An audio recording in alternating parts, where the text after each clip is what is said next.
personal development. What happens when you are going through this personal development journey, but maybe a friend or a partner are not where you're at, or they're not willing to do the work?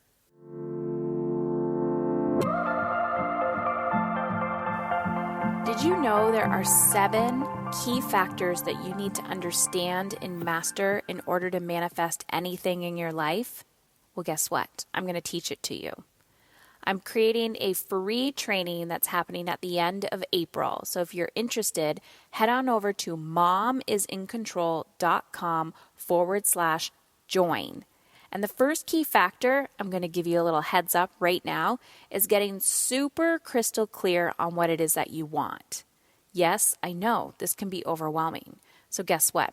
When you join, head on over to momisincontrol.com/join, fill out your name and your email. I'm going to gift you my alignment PDF. This is curriculum taken from my mastery program that I'm gifting you just for registering for this free training.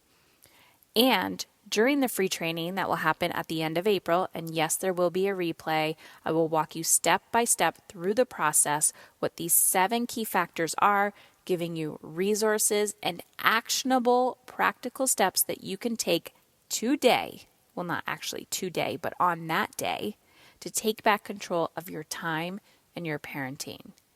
The secret here is once you understand how to manifest, you can transfer these skills to any area of your life. So if you're ready to finally stop just listening to the podcast, but start implementing and taking the next step, then head on over to momisincontrol.com/join. It's free. Hey ladies, I'm back. Another day, another podcast. Okay, so this is not the first time I've talked about this. A few times my husband and I have had conversations on the podcast about our relationship and what it was like when he quit his 9-to-5 job, or just in general, you know, the patches in our marriage. And there was one distinct moment I remember when I decided I had to make a choice. And I said, hey, honey, and I'm totally putting this in a nutshell. It didn't happen overnight like this, but I pretty much said, hey, I am committed to becoming the best version of myself, to taking my business, my career, my health, everything to the next level. And I have also come to peace with the fact that you might not be willing to take this journey with me. And it was a huge punch in the face for my husband, because this journey brought him to his knees, where he realized that I was not kidding. I was willing to go our separate ways because I was so committed to becoming the best version of myself. Now, you might think that's selfish, and that's totally okay, and that's totally your perspective. One, because you'll never understand where I'm coming from. You'll never understand my marriage, and that's okay. So you'll filter it through your beliefs and how you perceive the world. And what I want you to do is to be open. So I wasn't telling my husband it's all or nothing. What I was saying was, this was after I went through my cancer journey, and I thought, I didn't come this far only to come this far. I didn't go through all of that and, better myself just to live a mediocre life. Before I got sick, I had a strong desire to make a difference in the world, but I was too scared to go after my dreams.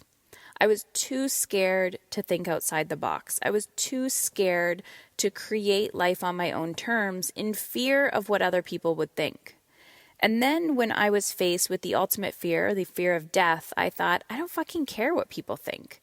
I've experienced extreme fear and extreme contrast in my life that I truly did not care. I just thought, whatever, that's your judgment, that's your shit, that's no longer mine.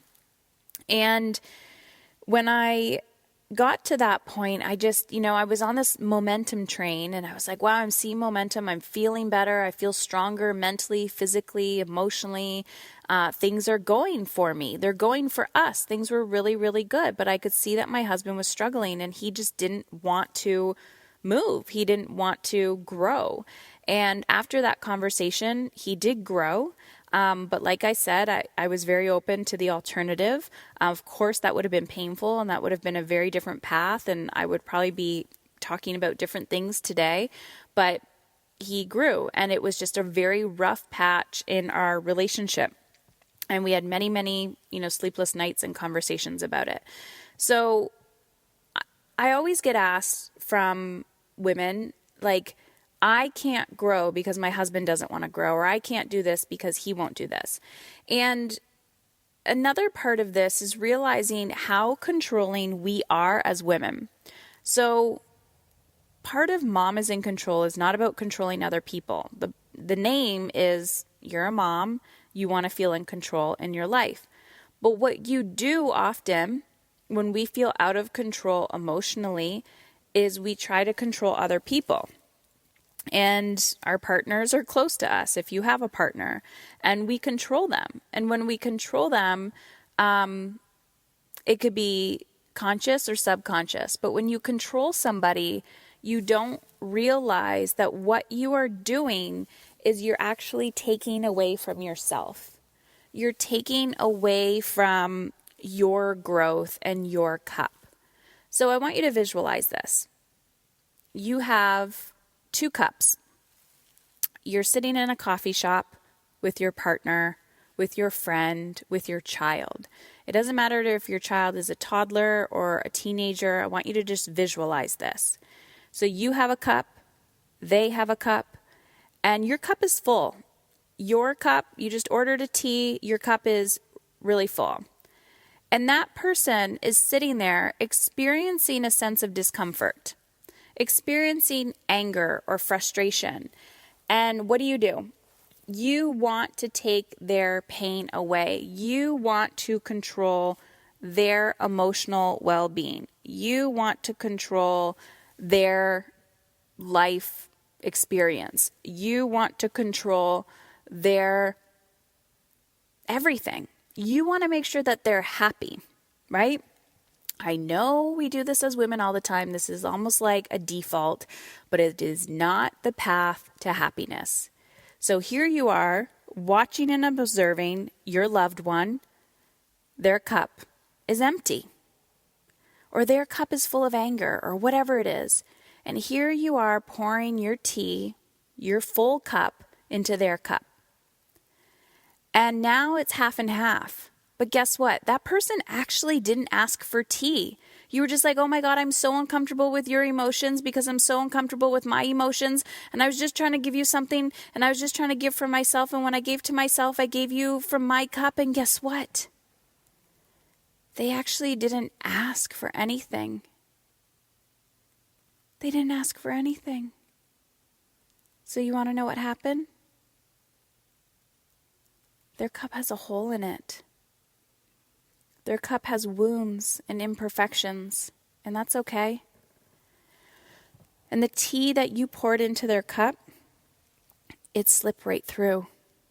It slipped right through. And so now that you have a half cup of tea, and they're still miserable, and they're still angry, and you're like, oh my God, I'm so uncomfortable with your emotions. I just want to make you happy. Won't you please, please, please be happy? Is there anything I can do to make you happy? You pour the rest of your cup in their, you pour the rest of your tea in their cup, and you're left with no tea. Your cup is empty. And that person still has a hole in their cup because they haven't dealt with their wound. They haven't filled their cup. So guess what? The tea just runs out of their cup. And you're still sitting there at the coffee shop, the metaphoric coffee shop, aka life. And this person is wounded. And they're anxious, and they're angry, and they're mad, and they're frustrated, and they hate their life, and they can't get their shit together. And they're stuck. And they're unwilling to do the work. Or they don't know where to go. And you have nothing left in your cup. And now they have nothing left in their cup. What are you going to give them? What are you going to give them? Now every ounce of moisture that was in your cup, you're giving them, and your cup is cracking, and their cup is cracking.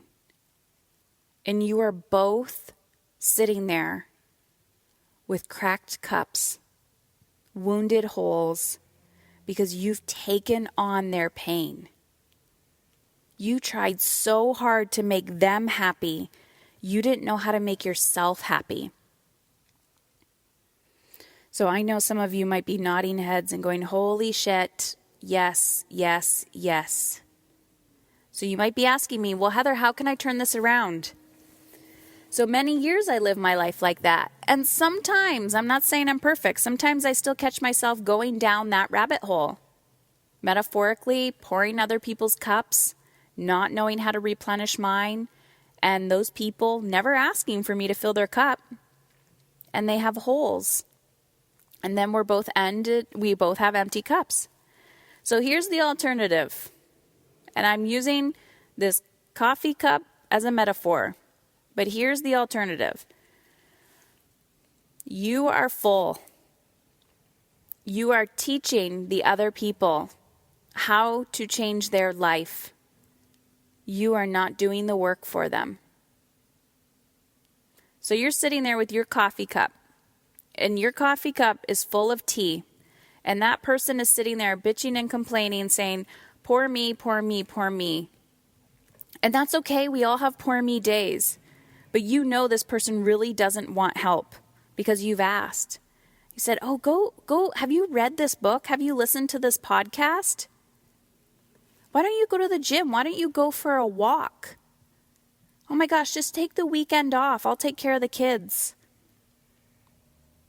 And the person says, I can't. I don't have time. It's too hard.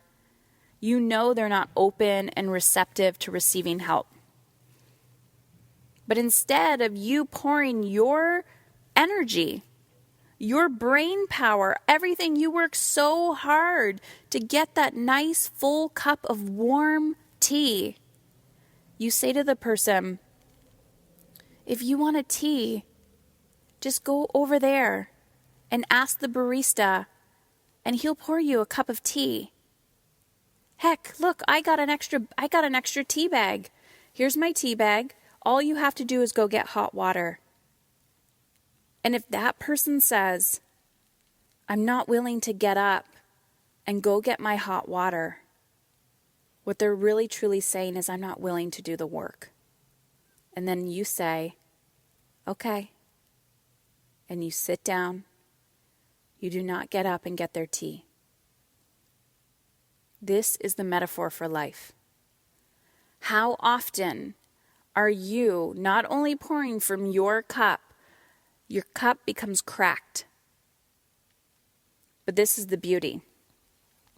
If I'm sitting there and my teacup is full, oh shit, it is full. And you know what?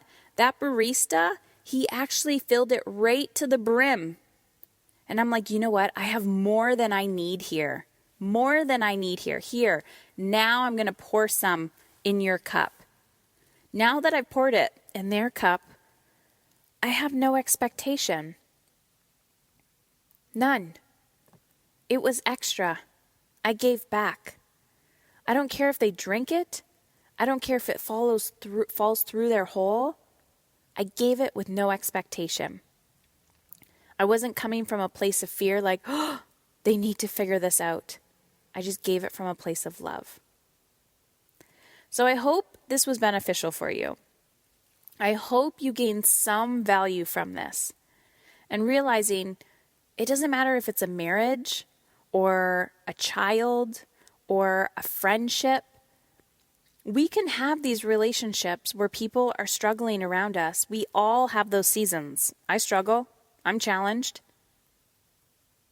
But understand the difference between expecting somebody to change you versus you just seeking a moment to be heard, or you just seeking some advice so that you can take action.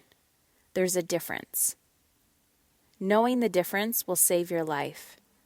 The more energy you put in your cup, the more energy you can give back when and your cup is overflowing.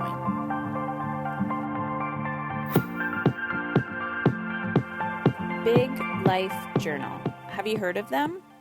Are you secretly hoping your children do as you say and not as you do? Well, guess what? I've teamed up with Big Life Journal to help you give your children the tools and strategies that they need to live their big life. Their growth mindset journals empower children to face their challenges head on, think positive, and embrace mistakes. You can also check out their printables and activity cards. It doesn't matter if your child is a toddler or entering high school. Discovering how to live in a growth mindset is a lifelong skill we can all learn more about. To check them out, go to momisincontrol.com/big life and let them know I sent you.